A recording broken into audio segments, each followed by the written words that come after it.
그 후에 예수께서 디베랴 호수에서 또 제자들에게 자기를 나타내신 일은 이러하니라.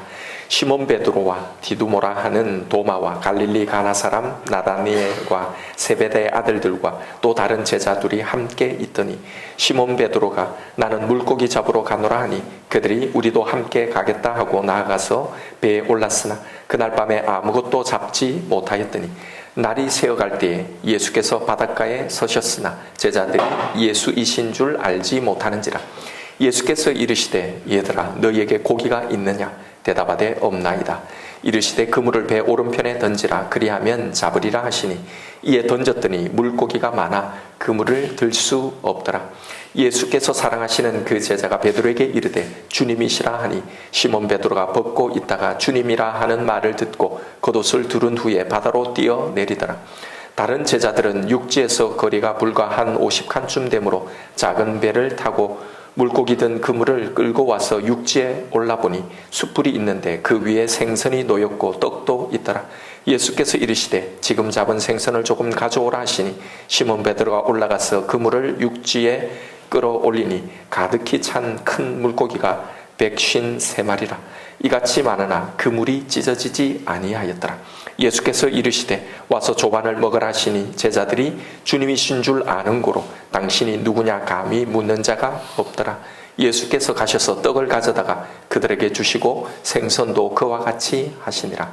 이것은 예수께서 죽은 자 가운데서 살아나신 후에 세 번째로 제자들에게 나타나신 것이라.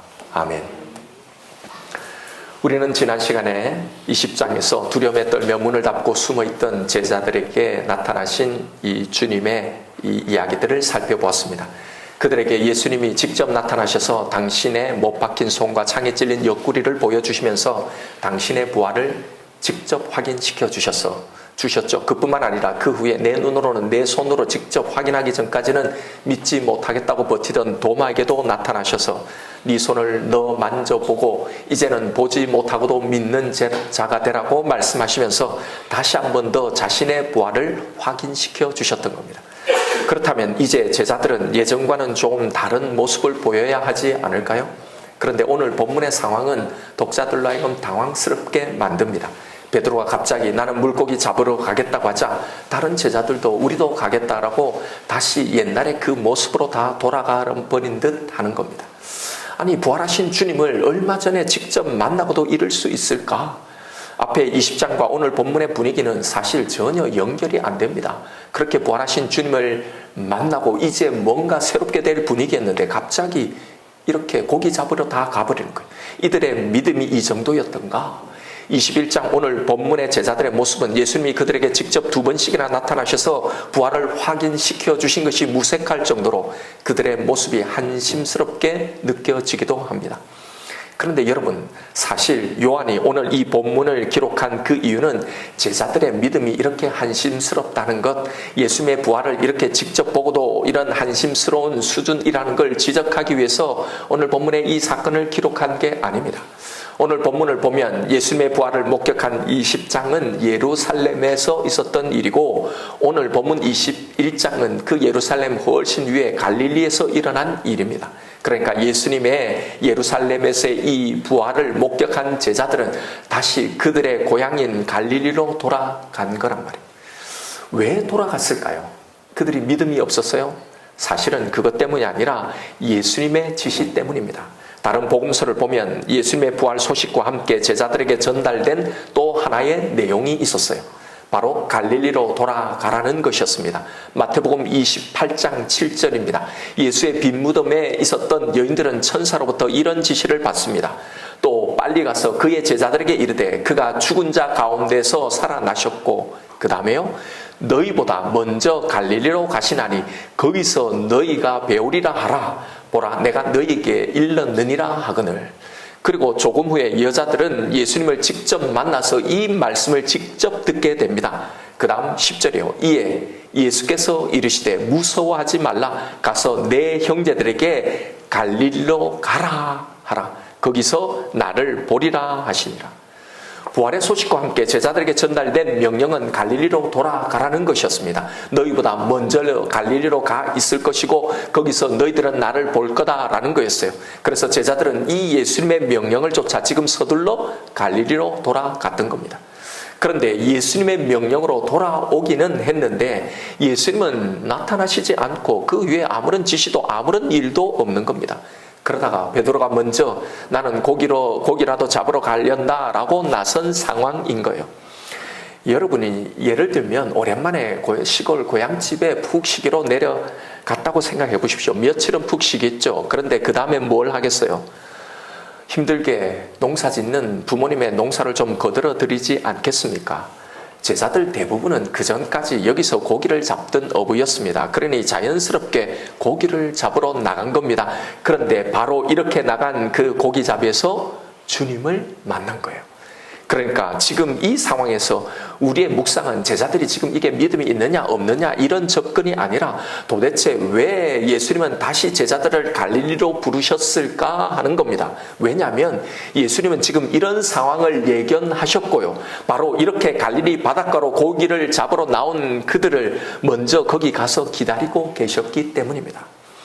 다른 복음서에서는 갈릴리로 가라고 하신 예수님의 명령만 나오지 왜 갈릴리로 가라고 하셨는지 그 이유가 나오지 않아요. 그래서 요한은 왜 예수님이 제자들을 보고 갈릴리로 가라고 하셨는지 그 이유를 설명하기 위해서 지금 이 사건을 기록해 놓고 있는 겁니다. 자, 그렇다면 도대체 왜 예수님은 제자들을 보고 갈릴리로 가라고 하셨을까요? 이런 질문을 던지는 이유는 사실 이건 매우 비효율적인 이동이기 때문입니다. 이제 조금 있다가 예수님이 승천하실 거잖아요. 얼마 남지 않았습니다. 근데 그 승천 장소가 어디입니까? 바로 예루살렘 근처 베다니에 있는 감람산입니다. 그리고 제자들이 예수님이 말씀하신 성령이 임할 때까지 머물러 한 그 장소 역시 예루살렘이었습니다. 그러니까 지금 예루살렘에 있던 이 제자들은 그 자리에 있으면 그냥 이제 그 앞으로 일정을 다 소화해내면 됩니다. 그런데 그 제자들 예수님의 말씀에 따라 여기 갈릴리로 와서 잠시 머물다가 다시 예루살렘으로 가야 했던 겁니다. 예루살렘에서 승천도 목격하고 오순절에 성령도 받고 또 예루살렘에서 교회도 세우고 여기서 계속 사역을 하게 될 거란 말입니다. 그렇다면 예루살렘으로 내려온 제자들을 굳이 다시 갈릴리로 돌아가게 하셨다가 다시 예루살렘으로 오게 하실 필요가 있었을까 하는 겁니다. 그러니까 갈릴리로 돌아가라고 하신 것은 매우 비효율적인 이동처럼 보이기 때문이에요. 그냥 예루살렘에서 이 말씀들을 교훈하시고 여기서 다 처리하면 안 됐을까요? 굳이 따로 갈릴리로 다시 돌아가야 했을까 하는 겁니다. 요한은 이때 이 갈릴리에서 무슨 일이 있었는지를 말해주면서 왜 예수님이 제자들을 다시 갈릴리로 부르셨는지 그 이유를 지금 밝히고 있는 거예요. 이때 여기서 무슨 일이 일어난 겁니까? 밤새도록 그물을 내렸으나 아무것도 잡지 못하다가 그물을 오른편에 던지라는 이 예수님의 말씀에 순종해서 153마리나 되는 많은 고기를 잡은 이 사건입니다. 바로 이 사건 하나 때문에 이들을 갈릴리로 부르셨다라는 말입니다. 그런데 여러분, 이 사건이 가지는 매우 특이한 점은요, 똑같은 사건이 두 번 반복해서 일어났다는 점입니다. 언제 이 일이 또 일어난 겁니까? 맨 처음 베드로와 안드레와 야고보와 요한을 부르셨을 때, 그리고 나머지 어부인 제자들을 부르셨을 때 일어났던 사건과 너무나 똑같은 기적이었단 말입니다. 누가복음 5장에 가보면 그때 일어났던 이와 똑같은 사건이 기록되어 있습니다. 누가복음 4장입니다. 말씀을 마치시고 시몬에게 이르시되 깊은 데로 가서 그물을 내려 고기를 잡으라. 시몬이 대답하여 이르되 선생님, 우리들이 밤이 새도록 수고하였으되 잡은 것이 없지만은 말씀에 의지하여 내가 그물을 내리리다 하고, 그렇게 하니 고기를 잡은 것이 심히 많아 그물이 찢어지는지라. 이에 다른 배에 있는 동무들에게 손짓하여 와서 도와달라 하니 그들이 와서 두 배의 체험에 잠기게 되었더라. 시몬 베드로가 이를 보고 예수의 무릎 아래 엎드려 이르되 주여 나를 떠나소서, 나는 죄인이로소이다 하니, 이는 자기 및 자기와 함께 있는 모든 사람이 고기 잡힌 것으로 말미암아 놀라고 세베대 아들로서 시몬의 동업자인 야고보와 요한도 놀랐습니다. 예수께서 시몬에게 이르시되 무서워하지 말라, 이제 후로는 네가 사람을 취하리라 하시니 그들이 배를 육지에 대고 모든 것을 버려두고 예수를 따르니라. 자, 그러면서 바로 이 사건, 이 이적을 일으키시면서 내가 너희를 사람 낚는 어부가 되리라고 그들을 제자로 부르셨던 겁니다. 이렇게 해서 그들의 제자 생활이 시작되었던 거예요. 그러니 지금 갈릴리로 돌아가셔서 예수님이 행하신 이 일이 뭡니까? 처음 그들을 부르셨던 그 장소, 거기에서 처음 그들에게 행하셨던 그 똑같은 일을 다시 한 번 더 재현하고 계신 겁니다. 사실 이 일은 대표적으로 베드로와 6명의 이 어부에게 일어난 일이지만 이건 다른 모든 제자에게 일어났던 일을 상징적으로 보여주고 있는 거예요. 예수님은 제자들에게 갈릴리로 가라고 하셔놓고 왜 바로 그들에게 나타나시지 않고 이들로 하여금 자연스럽게 고기잡이를 하러 나오도록 그렇게 하신 그 이유는요, 바로 그들을 처음 부르셨던 그 장소, 그 상황을 재현시키기 위함이었습니다. 그래서 내가 너희들보다 먼저 갈릴리에 가서 있겠다라고 하신 거예요. 그러면 또 질문을 한번 던져보죠. 예수님은 왜 제자들에게 이 사건을 다시 또 한번 재현하셨을까 하는 겁니다. 그건 처음 부를 때 무슨 일이 일어났는지를 살펴보면 왜 이 동일한 상황을 여기서 또다시 재현하셨는지를 알 수 있습니다. 처음 예수님의 콜링을 받았던 그 자리에서 과연 무슨 일이 있었던 걸까요? 복음서를 보면 이때 제자들을 부르신 이야기가 여러 군데 나오는데요. 사복음서 모든 곳에 조금씩 소개되어 있는데, 그런데 특히 방금 읽은 이 누가복음에는 좀 특이한 내용이 나옵니다. 누가복음 5장 8절부터 다시 한번 보십시오. 시몬 베드로가 이를 보고 많은 물고기가 잡힌 걸 보고 예수의 무릎 아래 엎드려 이르되 주여 나를 떠나소서 나는 죄인이로소이다 하니, 이는 이 말을 한 이유는 자기 및 자기와 함께 있는 모든 사람이 고기 잡힌 것으로 말미암아 놀라고, 여기서 고기가 많이 잡힌 것을 보고 베드로가 나를 떠나서서 나는 죄인이로소이다 라고 고백하는 바로 이 대목입니다. 그 이유가 고기가 많이 잡힌 것을 보고 놀랐기 때문이라는 거예요. 고기가 많이 잡힌 것을 보고 왜 제자들은 이렇게 놀랐고 왜 베드로는 자신이 죄인이다라는 이 뜬금없는 고백을 하게 된 걸까요? 고기가 많이 잡힌 것과 과연 죄인이라는 게 무슨 연관이 있을까 말입니다. 바로 이 점, 여기에 예수님은 베드로와 이들을 제자로 부르시면서 왜 하필 다른 많은 기적이 있었는데 이 기적을 그들에게 보이셨는지, 그리고 왜 이걸 오늘 본문 여기서 다시 또 한 번 재현하셨는지, 그 이유가 바로 여기에 담겨 있습니다. 도대체 고기를 많이 잡은 것과 베드로의 죄는 무슨 상관이 있었을까요? 그 연관성은 예수님과의 첫 만남에서 시작됩니다. 사실 여기에 나타난 이 첫 번째 이 기적의 장면은 예수님과 첫 만남의 이야기가 아닙니다. 어떻게 이 제자들이 예수님을 만나게 되었는지 사복음서에 산재되어 있는 이 내용들을 정리해서 다시 재구성해보면, 원래 안드레와 요한은 당시에 모든 사람들의 주목을 받고 있었던 세례 요한의 제자들이었습니다. 그런데 어느 날 세례 요한이 예수님을 보고는 자신보다 이분이 더 대단하고 위대한 분이라고 하자 금세 이들은 또 예수님을 쫓아간 거예요. 그리고 자신의 형제들과 베드로에게 예수님을 소개하고 그들을 예수님께로 데리고 온 겁니다. 이들은 거기서 예수님의 말씀을 들었어요. 베드로는 개발하는 별명까지 얻을 정도로 예수님의 눈에 띄었습니다. 그런데 그들은 이때 예수님의 말씀을 듣고도 예수님을 쫓아 그의 제자가 되지 않고 그들은 다시 각자 자신의 삶의 터전으로 돌아간 겁니다. 그리고 그 후에 예수님은 이들을 다시 찾아오신 겁니다. 갈릴리에서 고기를 잡고 있는 그들에게 말입니다. 바로 이때 두 번째 만남에서 보여주신 이 기적, 바로 많은 물고기를 잡는 이 기적을 행해 주셨던 거예요. 이 기적을 체험하고는 이들은 즉시 배와 그물을 버리고 예수님을 쫓아서 제자가 되었던 겁니다. 자, 그렇다면 이들은 왜 첫 번째 예수님과의 만남에서 예수님을 따르지 못했을까요? 요한복음 1장 37절에 여기가 예수님과 제자들의 첫 만남의 기록입니다.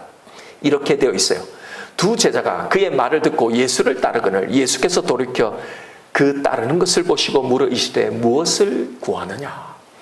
예수님은 자신을 따르는 요한과 안드레에게 무엇을 구하고 있느냐라고 묻고 계십니다. 왜 예수님은 그들에게 뜬금없이 이 말씀을 하셨을까요? 예수님은 세례 요한의 제자가 되었다가 그리고 이제는 또 자신의 제자가 되기 위해서 자신을 따르려고 오는 이 안드레와 요한, 그리고 그들이 나중에 데려온 베드로와 야고보의 이 마음을 보신 겁니다. 마치 뭔가를 찾아 헤매고 있는 그 사람들의 마음 말입니다. 그들은 세례 요한이 당대 영적인 분위기를 주도하면서 이 사람이 뭔가 대단한 일을 이룰 것이라는 이 느낌을 받았기 때문에 그를 쫓았던 겁니다. 그런데 정작 자신은 아무것도 아니며 자신보다 더 위대한 분이 계시다며 예수님을 소개하는 거예요. 그래서 이번엔 그들이 예수님을 쫓았던 겁니다. 그런데 며칠씩 머물며 예수님의 말씀을 들었는데 뭔가 기대했던 것처럼 신통치 않은 겁니다. 아마 공생의 초기에 예수님은 사람들을 놀라게 할 만한 이런 이적을 행하시지 않았던 것 같습니다. 그래서 그들은 실망을 하죠. 다시 자신의 일상으로 돌아오게 된 겁니다. 그리고 예수님이 다시 찾아오셔서 바로 이 이적을 베푸시는 겁니다. 바로 이 이적 앞에 베드로는 자신이 죄인임을 고백하면서 모든 것을 버리고 그때 주님을 따라가게 된 거예요. 여기서 베드로는 자신이 무엇을 지금 구하고 있는지 그 속내를 예수님께 들킨 겁니다. 그래서 죄인이라고 고백한 거예요. 베드로를 포함한 이들이 찾고 구하고 다녔던 것이 과연 무엇이었을까요? 이것이 바로 예수님이 그들을 찾아와 오셔서 보여주신 이 이적, 이걸 베푸신 이유입니다. 그물이 찢어지도록 많이 잡힌 물고기요. 여러분, 이것이 상징하고 있는 그 의미가 뭔지를 우리는 볼 수 있어야 합니다. 어부로서 가장 큰 바람이 무엇이었을까요? 만선입니다. 그물이 찢어지도록, 배가 가라앉도록 많이 잡힌 물고기요. 이것이 상징하고 있는 의미가 무엇입니까? 이것이 이 세상 모든 사람들이 구하고 찾아서 헤매고 있는 이 세상의 것들을 상징하고 있는 겁니다. 예수님은 자신을 떠나 다시 생존의 현장으로 돌아가고 있는 베드로와 그의 형제들에게 이 이적을 통해 사실은 너희들이 나에게 구한 것이 결국 이것이 아니더냐, 이 말씀을 하고 계신 겁니다. 자신들이 지금 뭘 구하고 찾고 헤매고 있는지를 보여주신 거예요. 거창하게 하나님의 영광을, 하나님의 나라의 회복을, 이 이스라엘의 회복을 말한다고 하고 있지만 사실은 그들이 바라는 건 로마의 압제에서부터 해방되는 거예요. 그래서 그 막중한 세금을 안 내고 자유롭게 그들이 하고 싶은 마음대로 살아가는 그 평화로운 삶, 바로 이것이었습니다.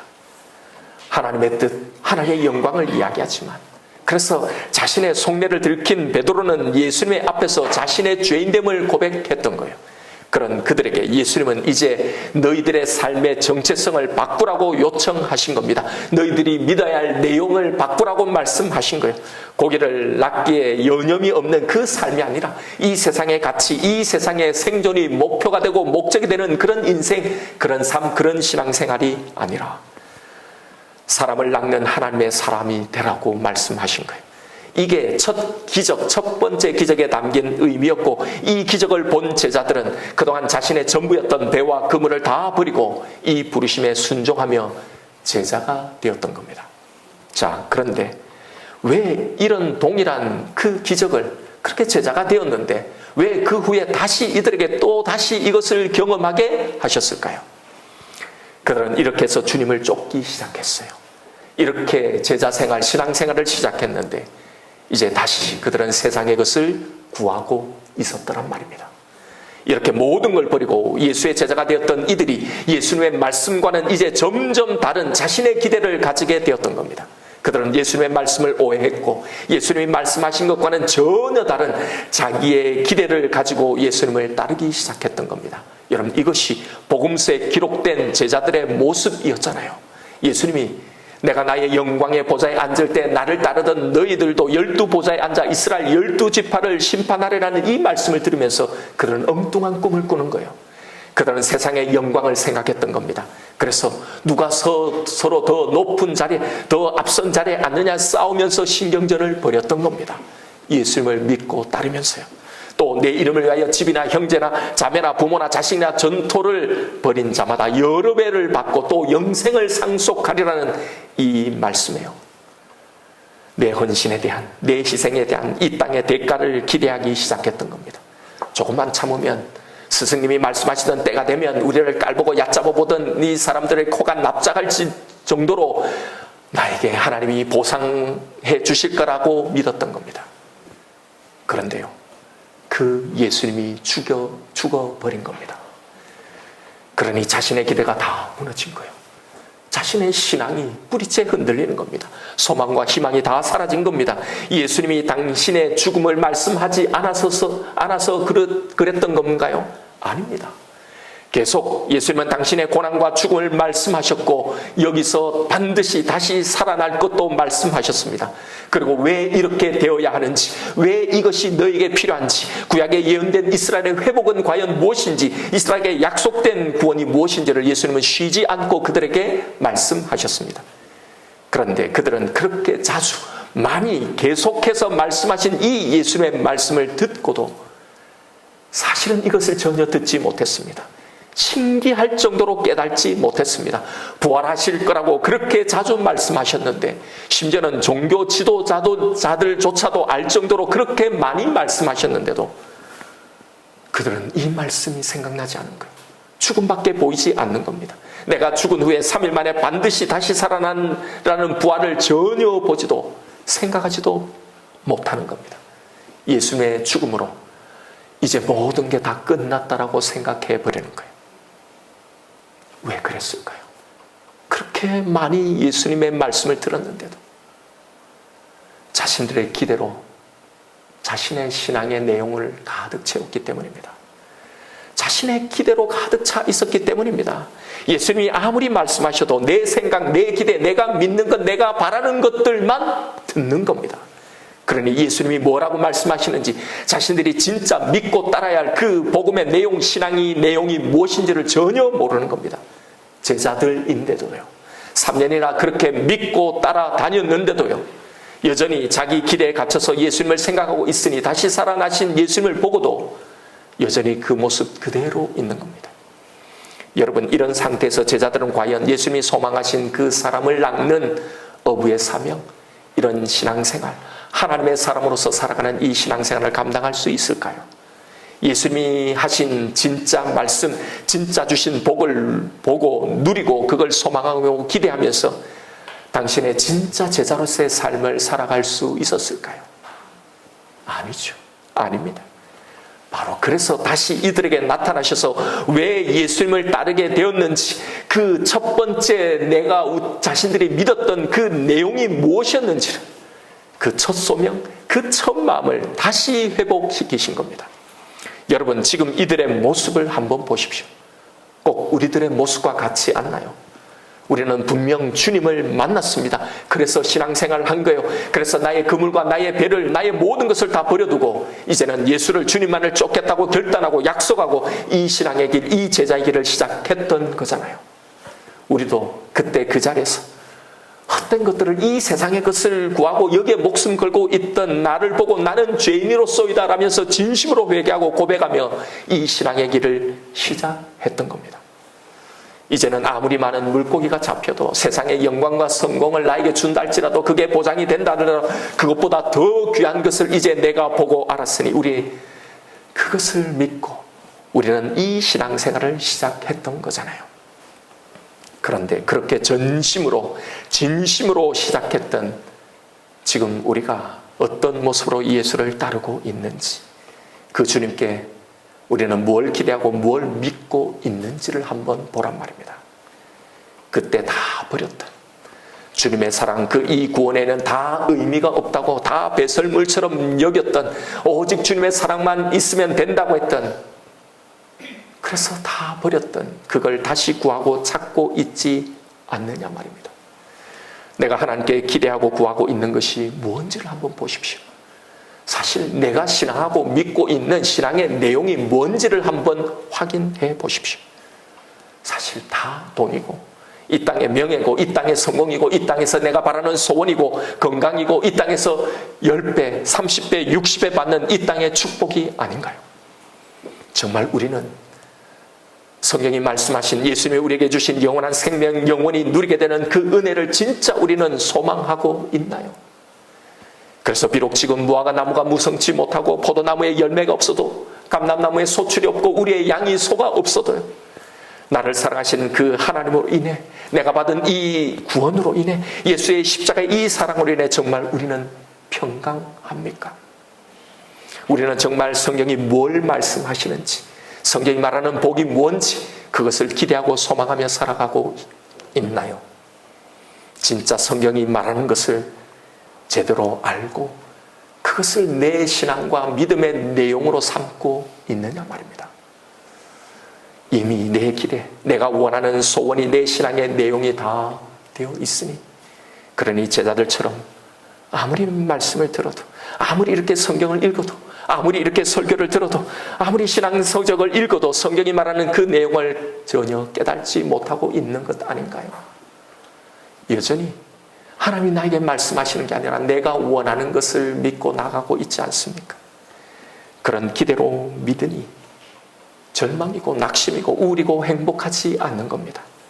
지금 여기에 제자들의 모습처럼 내가 바라는 그 신앙의 내용, 내 기도, 내 기대, 내 믿음의 내용대로 되지 않으니 절망하고 우울인 것 아닌가요? 그래서 주님을 믿는다고 하면서도 두려워하고 만족하지 못하고 그때 그렇게 누렸던 그 평강을 다시는 누리지 못하며 살아가고 있는 것 아닌가 말입니다. 여러분, 오늘 본문의 이 두 번째 반복된 이 기적의 이야기는 바로 이것을 말하려고 하는 겁니다. 이것을 위해 예수님은 그들을 다시 갈릴리로 부르셨던 거예요. 여러분, 이 이야기는 이해할 수는 없지만 주님의 명령에 그냥 무조건 순종해서 그물을 던지면 우리가 상상할 수 없는 놀라운 은혜와 축복을 받는다는 이야기가 아닙니다. 예, 이해할 수 없는 명령이라도 순종해야 한다. 예, 여기까지는 옳습니다. 그러나 그럴 때마다 이런 복을 주신다는 건 성경이 말하는 바가 아닙니다. 이건 또 헛된 내 기대, 예수님이 성경이 말씀한 것과 전혀 다른 내 기대를 믿고 따라가는 겁니다. 여러분, 만약 그렇다면 순종했는데 왜 순교자들이 나옵니까? 왜 초대교회 사람들은 그렇게 고통과 핍박을 받으며 어려운 신앙생활을 했던 겁니까? 그럼 우리는 뭔가요? 예수님을 진짜 믿었고 기도했던 우리는 왜 그렇게 다 응답받지 못하는 겁니까? 더 믿어야 하는 겁니까? 여러분, 바로 이것이 우상을 섬기는 신앙이라는 겁니다. 보십시오. 뭘 섬기고 있는지, 뭘 믿고 있는 건지를. 이건 주님이 아니라 그렇게 해서, 그렇게 순종해서, 그렇게 믿어서 받게 되는 물고기, 이걸 믿는 겁니다. 이렇게 속는 겁니다.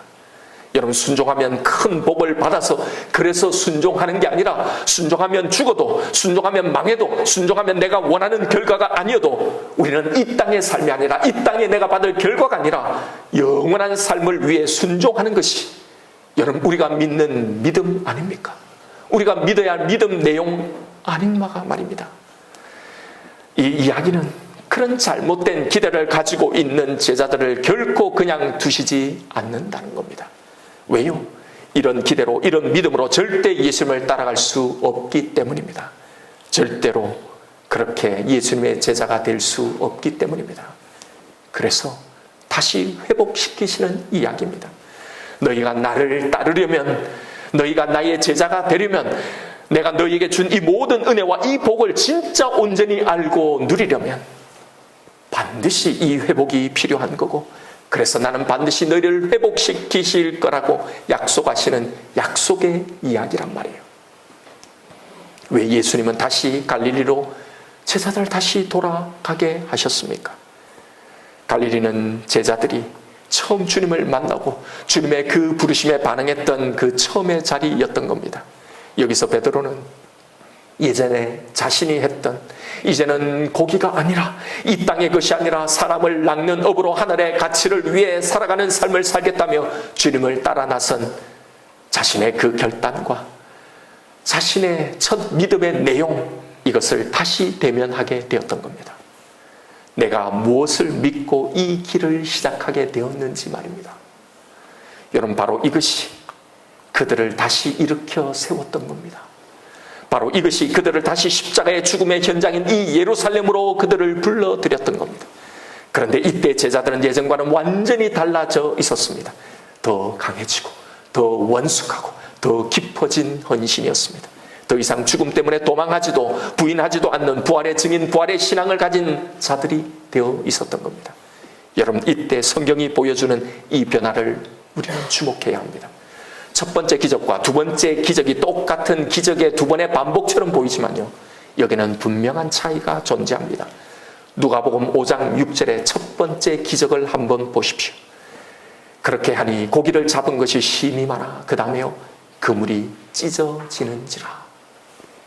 많은 물고기를 잡았는데, 그런데 정작 그 잡은 물고기를 담을 만큼 튼튼한 그물이 되지 못했던 겁니다.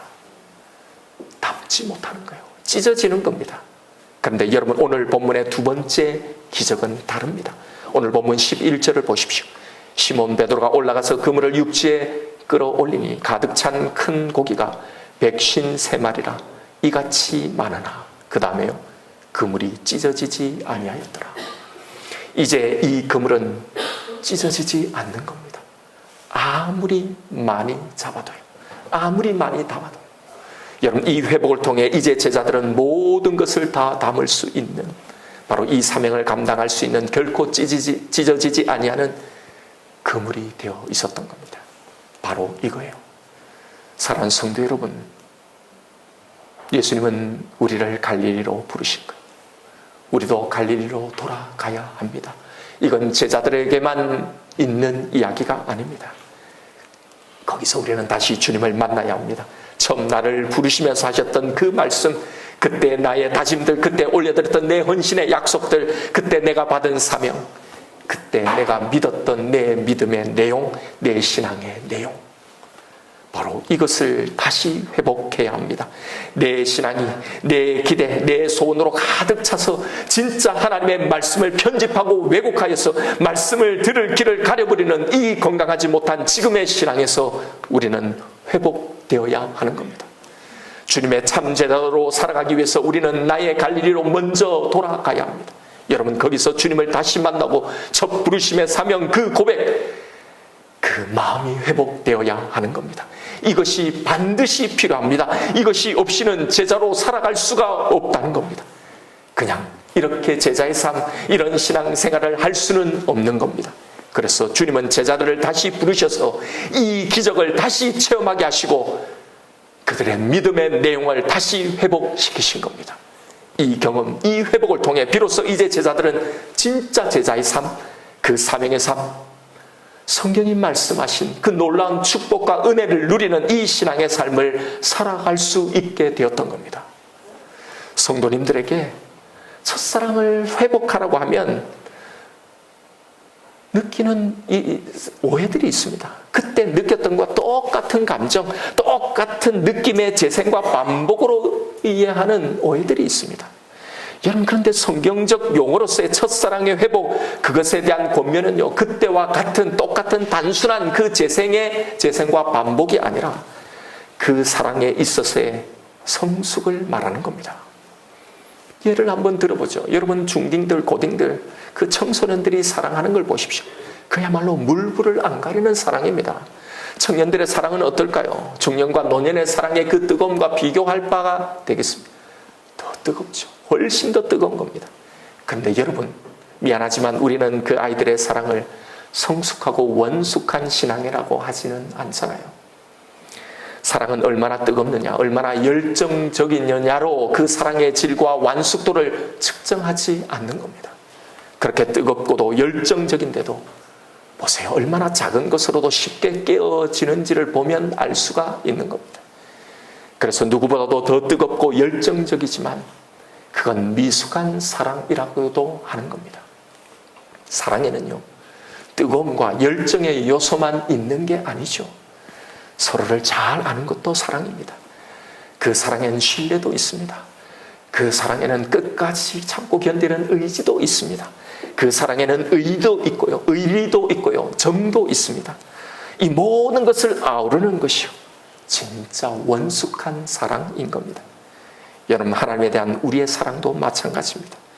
매일 하나님을 느껴 하고 매일 하나님의 음성을 들어야 하고 매일 뭔가를 이 사건에 간섭하시는 그 하나님의 교통을 매일 느껴야만 진짜 진한 사랑이 아닙니다. 오히려 위기 때 느껴지는 든든함이 더 깊은 사랑인 겁니다. 보이지 않을 때 보이지 않는 그를 신뢰하는 게 더 큰 사랑입니다. 뭔가 믿어지는 구석이 되는 것, 이게 사랑인 겁니다. 흔들리지 않는 견고한 관계가 곧 사랑인 겁니다. 결국은 다 나에게 선한 것이 되게 하실 것이 믿어지는 이 신뢰가 사랑입니다. 끝까지 나를 목적하신 그 목적지에 도달하게 하실 거라는 것이 믿어지는 것이, 그 믿음이 사랑인 겁니다. 여러분, 이게 우리가 나아가야 할 사랑, 회복되어야 할 사랑인 겁니다. 그 사랑은요, 기도할 때마다 뭔가를 응답하시고 바로바로 들어주셔서 그래서 강력하고 할렐루야 찬양하는 그 사랑보다도, 그리 아니하실지라도 그 하나님을 여전히 믿고 나아가는 그 신앙이 더 완숙하고 더 깊은 신앙, 그 사랑인 겁니다. 여러분, 우리는 지금처럼 이렇게 예수님을, 하나님을 믿으면 안 됩니다. 지금 이렇게 신앙생활하면 안 됩니다. 예전을 추억하며 소실적인 나도 이랬다는 그런 것으로 신앙생활을 할 수 없는 겁니다. 여러분, 이건 선택이 아닙니다.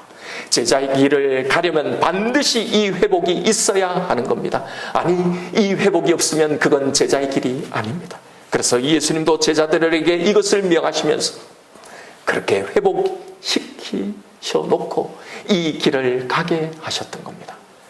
여러분, 그냥 믿지 마십시오. 그냥 이렇게 교회에 나오는 것으로, 여기서 신앙생활 하는 것으로 절대 위안을 삼으면 안 됩니다.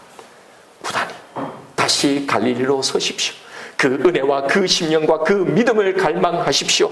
그때 내가 믿었던 그 내용, 믿음의 내용을 회복하십시오.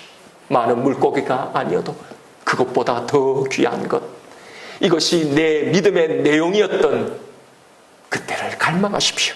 그리고 회복하십시오. 거기에 우리보다 먼저 주님이 우리를 기다리고 계십니다. 주님이 먼저요. 여러분, 이것이 지금 나의 가장 최고의 기도 제목이 되길 바랍니다.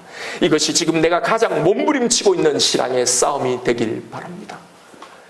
이것 말고 우리의 신앙의 싸움이 뭐가 있겠습니까? 여러분, 몇 번 해보고 안 된다고 낙심하지 말고 계속 이 싸움을 싸우십시오. 반드시 거기서 나를 기다리고 계신 주님을 만나게 될 겁니다. 거기서 우리는 다시 회복되어질 겁니다. 그리고 그렇게 주님의 제자의 삶을 살아가게 될 겁니다. 그제서야 우리는 성경이 말씀하신 이 놀라운 은혜가, 성경에 갇혀있는 그 축복이 아니라 내 삶 가운데 그 어떤 것도 두렵지 않고 그 어떤 것도 부럽지 않는 그 하나님 주신 만족과 평강 가운데 살 수 있게 될 겁니다. 여러분, 이 일을 하십시오. 반드시 이 일을 해야 합니다. 이 과정을 통해 더욱 성숙하고 더 건강하고 더 튼튼하고 더 견고한 주님의 제자, 그 신앙의 사람으로 살아가시는 저와 여러분, 우리가 되기를 주님의 이름으로 축원드립니다.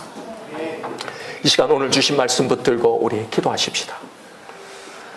여러분, 밤새도록 수고해도 아무것도 건지지 못하던 인생, 이것이 원래 우리가 살았던 그 삶이었던 거예요. 종일토록 수고하고 헉헉거리며 애를 써도 늘 부족하고 늘 만족이 없고 지치고 힘들고 소망이 없던 삶을 살아가던 우리를 주님이 만나주시고 불러주셨던 겁니다. 그래서 그때 그 그물도 그 배도 다 버리고 이게 전혀 아깝지 않았어요. 이제는 물고기가 아니라 사람을 낚는 하늘의 어부로 살리라 기쁨으로 주님을 따라 나섰던 적이 있었습니다.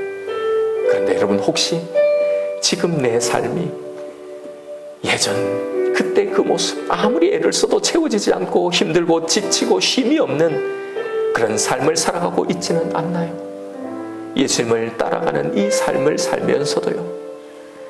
여러분, 그래서 우리는 다시 나의 그 갈릴리로 가야 하는 겁니다.